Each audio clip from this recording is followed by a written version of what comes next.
तीन समुद्र पानी जो खारा तो अति भयहु असूज अपारा, यानी समुद्र का पानी खारा है इसलिए वह असूज और अपार है। उसके बाद है ये सुमेरु पर्वत को जो है भगवान शंकर ने जो है भेदा था उसको, और वो जो है स्वर्णगिरी होकर आकाश तक ऊंचा होगा। अवधी भाषा में ये लिखा हुआ है, ठीक ना। अब देखिए ये दोनों जो है अवधी भाषा में लिखा है, पहला कड़बक और ये दूसरा ना जो है रक्त की लेई लगाकर जोड़ा है और गाढ़ी प्रति नैन जल में ये धनी सुपुरुष जस कीर्ति जासु फूल मरे पे मरे का परिचय देख लीजिए, क्योंकि यहाँ से आपका बहुत सारे ऑब्जेक्टिव क्वेश्चन बनते हैं। अगर 15वीं सदी बोल रहा है इसका मतलब 1400 ईस्वी से 1500 ईस्वी तक। अगर 17वीं सदी बोल रहा है तो इसका मतलब 1600 ईस्वी से 1700 से संकलित है कड़बक। जय हिंद, आप सभी का स्वागत है आपके अपने YouTube channel Rahul talent institute में। दोस्तों आज की इस वीडियो में हम लोग क्लास 12 का हिंदी पद्य खंड भाग का जायसी जी का रचित कड़बक के बारे में पढ़ने वाले हैं। दोस्तों कड़बक जो है ये मलिक मोहम्मद जायसी द्वारा रचित है और ये बड़ा ही मार्मिक ढंग से इसने रचा है। और यहाँ तक कि इसके बारे में जो है ना सबसे पहले हम लोग काव्य परिचय पढ़ेंगे, उसके बाद हम लोग जो है दोस्तों उसका एक्सप्लेनेशन देखेंगे, लाइन बाय लाइन बुक से आपको कराया जाएगा। तो दोस्तों सबसे पहले आप इसका परिचय देख लीजिए, क्योंकि यहाँ से आपका बहुत सारे ऑब्जेक्टिव क्वेश्चन बनते हैं। तो चलिए दोस्तों आज हम लोग इस वीडियो को स्टार्ट करते हैं। देखिए दोस्तों सबसे पहले आप ये ध्यान में रखिएगा कि कड़बक जो पढ़ते हैं ना उससे पहले यहाँ से क्वेश्चन आपके बनते हैं जो कि बुक में है, और पद्य यानी कि पद्य भाग जो दिया है उसके पहले जो है ना ये दिया रहता है, यानी कवि परिचय में ये दिया रहता है। तो देखिए सबसे पहले हम लोग कवि परिचय देखेंगे। कवि है मलिक मोहम्मद जायसी जी और इनके द्वारा रचित जो है कविता का नाम है कड़बक। देखते हैं दोस्तों ये कड़बक क्या चीज है। सबसे पहले हम लोग जन्म पहले देखते हैं कि मलिक मोहम्मद जायसी जी का जन्म कब हुआ था। हालांकि दोस्तों ये ध्यान में रखिएगा जितने भी कवि का जितने भी जन्म पूछे जाएंगे ना तो उसका जन्म जो है ना अनुमानतः बताया गया है, कंफर्म नहीं बताया गया कि भाई यही तिथि इसका होगा। इसलिए किसी भी सिवाय आप शायद ही एक दो गो है जैसे कि रामधारी सिंह दिनकर जी हैं अपने, तो वो जो है ना हमारे हैं क्या कि उसका जन्म तिथि फिक्स है एकदम, उसको जो है जन्म तिथि फिक्स किया गया है। लेकिन ये जो है ना बहुत पुराने कवि हैं जो इसका अनुमानतः जन्म तिथि बताया गया है। तो देखते हैं जन्म जो है इसका 15वीं सदी में हुआ था। 15वीं सदी और इस सब में क्या होता है फर्क, इसको जो है हमने एक वीडियो में बताया है। सदी मतलब होता है एक साल के अंतर्गत, यानी अगर 14वीं सदी बोल रहा है 14वीं सदी बोल रहा है इसका मतलब कि 1300 से 1400 ईस्वी तक, 1300 से 1400 ईस्वी तक। अगर 15वीं सदी बोल रहा है इसका मतलब 1400 ईस्वी से 1500 ईस्वी तक। अगर 17वीं सदी बोल रहा है तो इसका मतलब 1600 ईस्वी से 1700 ईस्वी तक, यही बोल रहा है। तो यहां बोल रहा है 15वीं सदी बोल रहा है ना, 15वीं सदी, यहाँ 14वीं सदी बोल रहा है। देखिए दोस्तों 15वीं सदी यानी 1492 से लेकर 1492 हुआ ना, तो कितना हुआ 15वीं सदी। और उत्तरार्ध में तो 15वीं सदी 1492 ईस्वी को अनुमानतः बताया गया। निवास स्थान इनका जायस था, जायस एक गांव है, और कब्र अमेठी जो कि यूपी में पड़ता है यहाँ था इनका निवास स्थान। जन्म इसका हालांकि जायस में ही हुआ था, यूपी में। ध्यान में रखिएगा पिता जो है इनके पिता का नाम था मलिक शेख ममरेज, मलिक शेख ममरेज जो कि मलिक राजे अशरफ के नाम से भी प्रसिद्ध थे, मलिक राजे अशरफ। अब ध्यान में रखिएगा गुरु, इनके गुरु का क्या नाम था। गुरु देखिए दोस्तों इनके जीवन में दो गुरु रहे हैं जिनका नाम है शेख मोहिदी और दूसरे का नाम है अशरफ जहांगीर। उसके बाद इनके जीवन का जो है चर्चा देखते हैं। इनका जीवन कैसे कटा है, कैसे इसने जीवन जिया है। तो सबसे पहले ये जो है जायस में रहते हुए इसने किसानी किया करते थे, जायस में रहते हुए ये किसानी किया करते थे। लेकिन बचपन में जब ये थे ना तो इनके माता पिता का जल्द ही ध्यान हो गया था, यानी कि ये अनाथ हो गए थे। जब ये अनाथ हो गए तो उसके बाद इसने जो है साधु संत के साथ रहकर जो है अपना जीवन जो है फकीरी में अपना जीवन पूरा बिताया था। बचपन इसका फकीरी में बीता था। इस वजह से कहा जाता है कि जायसी जी कैसे कवि थे, तो फकीर थे। यानी जायसी जी क्या थे, पहलवान या फिर गीतकार, यानी वहां अगर आ जाए तो जायसी जी कैसे थे, तो जायसी जी क्या थे भाई, तो जायसी जी एक फकीर थे। ये आप ध्यान में रखिएगा। उसके बाद दोस्तों व्यक्तित्व इनका देखते हैं कि इनका व्यक्तित्व कैसा रहा है। व्यक्तित्व का मतलब उसका स्वभाव, ठीक नहीं, इन सब चीजों के बारे में। तो ये दोस्तों सबसे पहले रूपहीन, ये देखिएगा बड़ा ही मार्मिक है कि इस कविता का रंग देखिए चेचक से। ये जो मलिक मोहम्मद जायसी जी हैं इनको जो है चेचक था, यानी कि चेचक रोग से ये ग्रसित थे। ध्यान में रखिएगा किस रोग से ग्रसित थे मलिक मोहम्मद जायसी जी, तो चेचक रोग से ग्रसित थे। उसके बाद ये रूपहीन भी हुए थे, क्योंकि चेचक हो गया तो रूपहीन, तो ये तो अपने आप हुए। देखिए रूपहीन थे और साथ ही साथ बाई कान और आंख से जो है वंचित थे। बाई कान यानी ये बाई कान, ठीक ना, बाई कान नहीं था, बाई आंख भी नहीं था, इससे जो है ये वंचित था। उसके बाद देखते हैं, लेकिन ये मृदुभाषी थे और स्वभाव से जो है ना संतशील स्वभाव के होते थे। मृदुभाषी यानी जो कि कम बोलने वाला होता है। रचनाएं इनके देखते हैं, बहुत सारी रचनाएं हैं। उनमें से एक है पद्मावत जो कि बहुत ही इंपॉर्टेंट है। और यहाँ तक कि आपका जो कड़बक कविता लिया गया है ना, कड़बक जो आप लोग पढ़ेंगे वो भी जो है पद्मावत का एक अंश है। पद्मावत से संकलित है कड़बक हमारा, ध्यान में रखिएगा, बहुत इंपॉर्टेंट है ये तो। उसके बाद है अखरावट, आखिरी कलाम, चित्ररेखा, कहरानामा, होलीनामा, इतरावत, चंपावत इत्यादि। बहुत सारा है रचनाएं इनकी, लेकिन हाँ आप ध्यान में रखिएगा, बहुत कम एक दो ठो है उसको जो कि याद रखिएगा। सबसे पहला ये पद्मावत, अखरावट, आखिरी कलाम और ये कहरानामा बहुत बेहद इंपॉर्टेंट है दोस्तों। उसके बाद है पाठ पे देखते हैं, जायसी जी का पाठ, यानी कि इसने जो पाठ में लिखा है, क्या किस चीज के बारे में रचना किया है, कैसे रचना किया है, किस भाषा में रचना किया है, उसमें मेन चीज क्या डाला है, उस चीज के बारे में देखते हैं पाठ में। देखिए दोस्तों, कड़बक, ये जो कड़बक रचित इनके द्वारा कविता है जायसी जी द्वारा, वो उसने अवधी भाषा में लिखा है। किस भाषा में लिखा है भाई? अवधी भाषा में। उसके बाद देखते हैं ये जो है कैसे कवि रहे हैं, वो देखिए,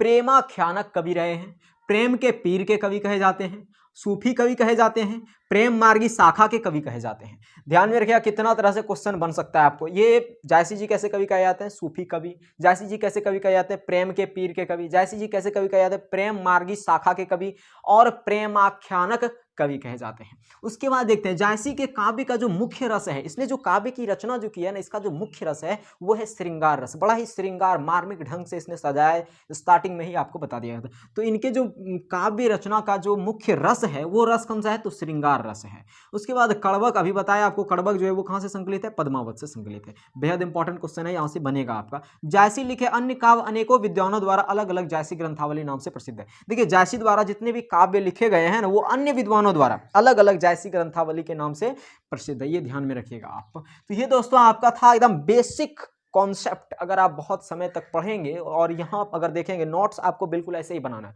इससे आपका क्या हो जाएगा कि भाई क्लियर हो जाएगा, टोटल एक ही पेज में आपका कंप्लीट हो जाएगा। उसके बाद अब हम लोग जो है चलिए एक्सप्लेनेशन की ओर देखते हैं, और उसमें जो है ना आपको लाइन बाय लाइन किताब में कराया जाएगा। तो चलिए अब हम लोग जो है उसको देखते हैं। हाँ तो दोस्तों अब हम लोग जो है कड़बक पाठ का एक्सप्लेनेशन देखते हैं, क्योंकि दोस्तों आपका जो है यहाँ से ही सब्जेक्टिव क्वेश्चन बनते हैं। सब्जेक्टिव क्वेश्चन साथ ही साथ आपका जो है हर लाइन का, यानी 2 लाइन आपको दे दिए जाएंगे और उसका जो है एक्सप्लेनेशन आपसे पूछ लिया जाएगा। तो दोस्तों इसको जो है आप ध्यान से पढ़िएगा। कड़बक जो है इसको जो है जो मलिक मोहम्मद जायसी द्वारा रचित हैं, जो कि पद्मावत से संकलित हैं, उनमें जो है कवि मोहम्मद जायसी साहब क्या कहते हैं उसके बारे में समझेंगे। तो चलिए दोस्तों लाइन बाय लाइन इसका एक्सप्लेनेशन समझते हैं।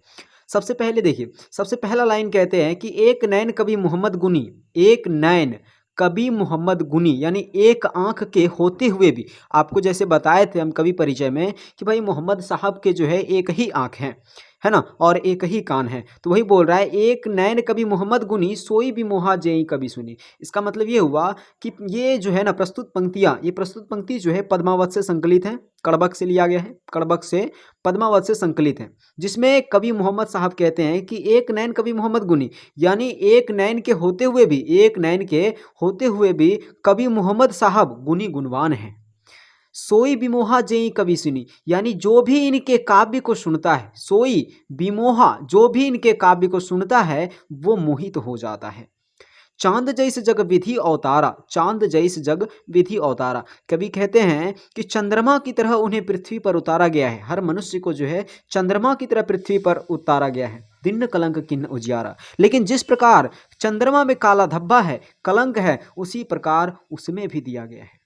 उसके बाद कहते हैं कि जग सूझा एकई नैना, जग सूझा एकई नैना उवासुक असनक तन्नमः, मतलब कहते हैं कि शुक्र ग्रह जिस प्रकार से नक्षत्रों के बीच, शुक्र ग्रह जो है वो जैसे अन्य नक्षत्रों के बीच उदित होकर प्रकाशमान बनाए हुए हैं, उसी तरह से एक आंख के होते हुए भी इसने पूरे संसार को जो है एक ही नैना से पूरे संसार को इसने भली भांति समझ लिया है, सूझबूझ कर लिया है।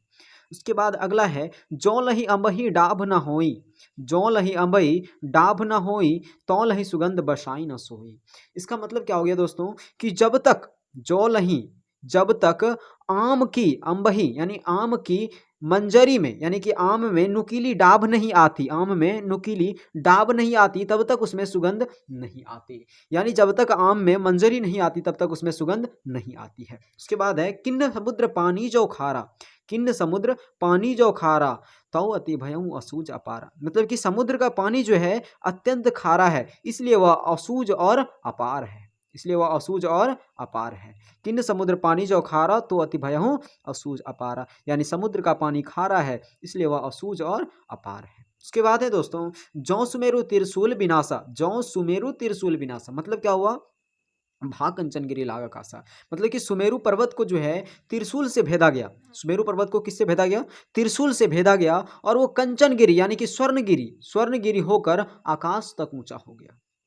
ये सुमेरु पर्वत को जो है भगवान शंकर ने जो है भेदा था उसको, और वो जो है स्वर्णगिरी होकर आकाश तक ऊंचा हो गया। उसके बाद है जो लही घरी कलंक न परा, जो लही घरी कलंक न परा, कांच होई नहीं कंचन करा। जो लही घरी कलंक न परा मतलब क्या कि जब तक घरिया में मेल नहीं आती, कच्ची घरिया में जब तक मेल नहीं आती, कांच हो ही नहीं कंचन करा, तब तक कच्चे धातु या फिर उसमें जो है सोने जैसी चमक नहीं आती, ठीक ना। जब तक घरिया में मेल नहीं आती तब तक उसमें जो है सोने जैसी चमक नहीं आती। उसके बाद अगला लाइन है दोस्तों, एक नैन जस दर्पण औ ते ही निर्मल भाव। एक नैन जस दर्पण औ मतलब कि कवि मोहम्मद साहब कहते हैं कि एक आंख के होते हुए भी, कवि मोहम्मद साहब का एक आंख जो है वो कैसा है, यानी एक आंख के होते हुए भी एक नैन जस दर्पण औ ते ही निर्मल भाव, एक आंख के होते हुए भी उनका जो स्वभाव है वो दर्पण की तरह स्वच्छ और निर्मल भाव वाले हैं। यानी कवि मोहम्मद साहब जो है वो उसका स्वभाव नैन यानी आंखें जो है वो एक यानी कि दर्पण की तरह स्वच्छ और निर्मल भाव वाले हैं। सब रूपवंत गही मुख जवई कई चाऊ, बड़े बड़े रूपवान लोग जो है उनके मुख की तरफ देख कर जो है कुछ पाने की इच्छा रखते हैं। आपको ये अभी एक्सप्लेनेशन में बताए थे कि ये जो है रूपहीन थे। क्यों रूपहीन थे भाई, क्योंकि इसको जो है चेचक रोग से ये ग्रसित थे, जिस वजह से ये बाएं आंख और बाएं कान से वंचित थे, इसलिए ये रूपहीन थे। लेकिन इनके गुण की वजह से दोस्तों बड़े बड़े रूपवान लोग जो है ना इसके मुख की तरफ देख कर जो है कुछ पाने की इच्छा रखते हैं, उनसे कुछ सीखने की चेष्टा रखते हैं। ये दोस्तों आपका कड़बक का पहला जो है एक्सप्लेनेशन रहा। अब जो है कड़बक का दूसरा एक्सप्लेनेशन देखते हैं। अब दोस्तों हम लोग दूसरा कड़बक को एक्सप्लेनेशन के साथ देखते हैं। दोस्तों देखिए दूसरा कड़बक भी जो है पद्मावत से ही संकलित है।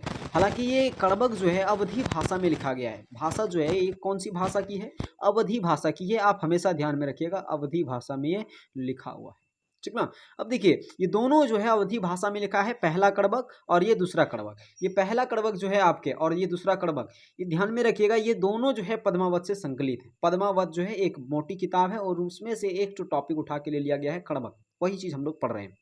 तो मोहम्मद यही कवि जोरी सुनावा, सुना जो प्रेम पीर गा पावा। यानी मोहम्मद, कवि मोहम्मद साहब कहते हैं कवि जोरी सुनावा, यानी मोहम्मद साहब की कविताओं को जिसने भी सुना है, जिसने भी पढ़ा है, सुना जो प्रेम पीर गा पावा, जिसने भी सुना है उनकी कविताओं को उसने प्रेम की पीड़ा का अनुभव किया है। उसके बाद कहते हैं कि जोरी लाई रकत के लेई, गाढ़ी प्रति नैन जल भेई।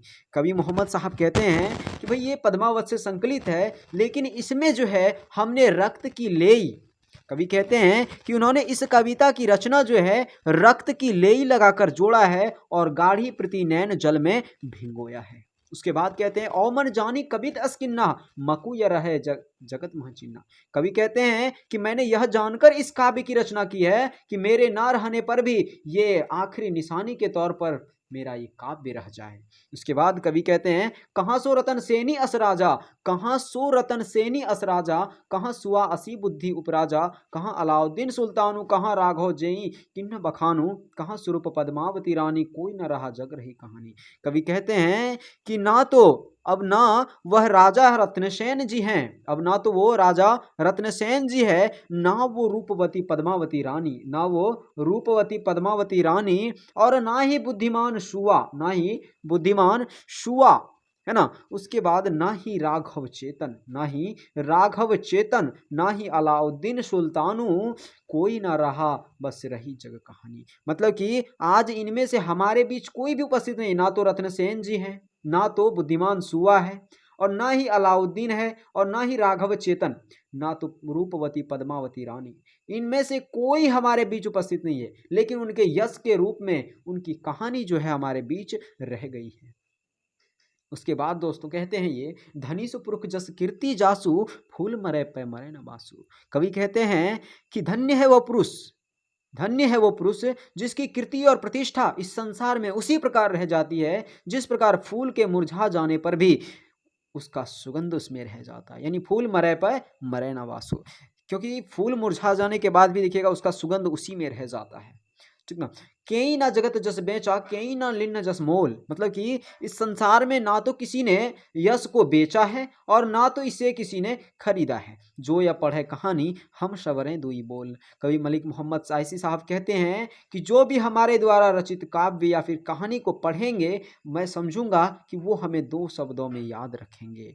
तो दोस्तों यहीं से जो है आपका कड़बक का पंक्ति सारांश एकदम कंप्लीट होता है। और अगर आप लाइन बाय लाइन इसका सारांश लिखना चाहते हैं तो फिर से आप जो है यहाँ से वीडियो कट करके जो है देख सकते हैं इसको एक दो बार और देखेंगे तो कंफर्म है कि आपको ये जो है याद हो जाएगा लाइन बाय लाइन।